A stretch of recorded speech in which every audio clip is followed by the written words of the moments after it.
plutôt discret dans les médias, Claude François Jr., 49 ans, a accepté de répondre aux questions du Parisien, jeudi 15 février 2018, pour raconter comment s'est passée la succession de son père Claude François lorsqu'il est décédé à l'âge de 39 ans en 1978.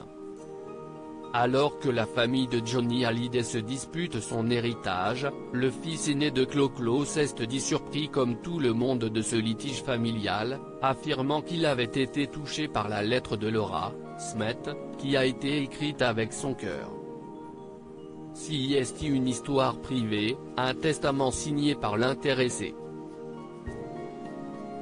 Je ne les connais pas, a-t-il ajouté.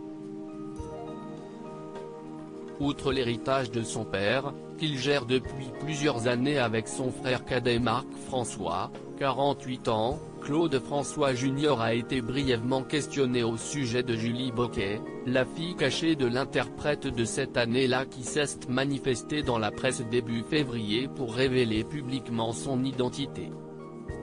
Sans trop prendre position sur l'histoire de sa supposée demi-sœur, et toujours en rebondissant sur l'actualité de la succession de Johnny Hallyday, Claude François Jr. a assuré qu'aucune autre personne s'était manifestée dans la famille de Clo-Clo pour réclamer une part d'héritage. Le cas de ces derniers jours n'est pas un scoop.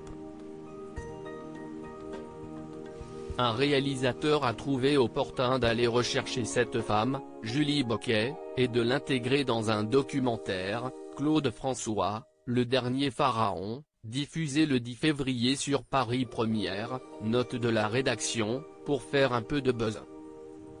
Je ne dirai rien de plus car je ne veux pas mettre d'huile sur le feu.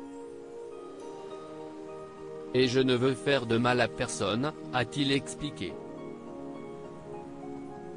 Pour autant, le clan François a déjà fait face à plusieurs revendications de paternité mais jamais de procédure devant la justice, poursuit Claude Jr. Depuis 40 ans, des gens se manifestent ainsi. Mais une maman qui fait un enfant toute seule peut être en manque d'imagination et faire briller l'histoire. Parfois, ça dépasse l'entendement, a-t-il conclu.